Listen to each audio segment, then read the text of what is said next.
कच्चे तेल की कीमतों में गिरावट का सिलसिला बना हुआ है। विदेशी बाजार में ब्रेंट क्रूड का भाव घटकर $80 पर आ गया है। अमेरिका में ब्याज दरें बढ़ने की संभावना से अमेरिकी करेंसी डॉलर में तेजी देखी जा रही है और यही वजह है कच्चे तेल की कीमतों में फिसलन की, गिरावट की। इधर वित्त वर्ष 2022-23 के दौरान भारत में कच्चे तेल के उत्पादन में करीब 0.25% की गिरावट देखने को मिली है। भारत में कच्चे तेल का उत्पादन ऐसे समय में कम हुआ है जब अंतर्राष्ट्रीय बाजार में कीमतें आसमान पर पहुंची थीं। तेल आयात पर भारत का खर्च बढ़ा था और भारत में पेट्रोलियम उत्पादों की खपत 10% से ज़्यादा बढ़ी थी। सर, भारत में उत्पादन घटने की मुख्य वजह?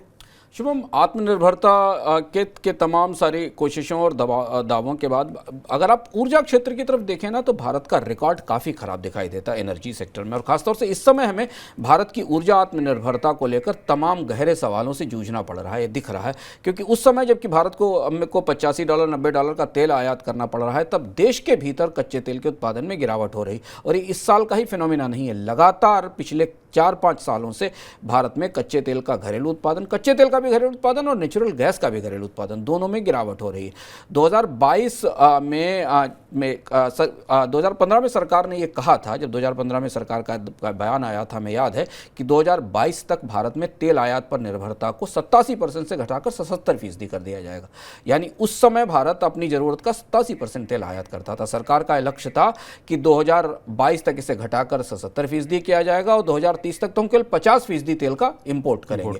यानी अपनी जरूरत का 50% तेल हम भारत में निकालने लगेंगे, भारत के स्रोतों से निकालने लगेंगे, या भारत की कंपनियां अंतर्राष्ट्रीय स्तर पर ऑयल फील्ड्स खरीदेंगी और उन पे निकालने लगेंगी। लेकिन इसका बिल्कुल उल्टा हुआ है। 2015 से ही भारत में इंपोर्ट पर निर्भरता बढ़ने लगी, क्योंकि घरेलू उत्पादन लगातार गिर रहा था। और 2022 में भी भारत इतनी महंगी कीमत पर अपनी ज़रूरत का 87-88% तेल इंपोर्ट कर रहा है। और इसकी सबसे बड़ी वजह यह है, और अगर आप हर महीने जो आने वाले इंफ्रास्ट्रक्चर सेक्टर के आंकड़े हैं उनको करीब से देखें तो आपको दिखाई देगा कि कच्चे तेल के उत्पादन में मंथ दर मंथ, महीना दर महीना गिरावट आ रही है। उसकी वजह है कि भारत की जो सबसे बड़ी कच्चा तेल उत्पादक कंपनी है ONGC, बीते 4 साल में उसका प्रोडक्शन 10 से 16% गिरा है। यानी उसने भारतीय तेल फील्ड से जो उत्पादन में देना था उससे 10 से 16% की कमी हुई। उसे जो पैसा मिल रहा है पूंजी खर्च के लिए वो नहीं कर पा रहे। और इसका असर हमें सीधे भारत की कच्चे तेल की आत्मनिर्भरता की कोशिशों पर दिखाई देता है।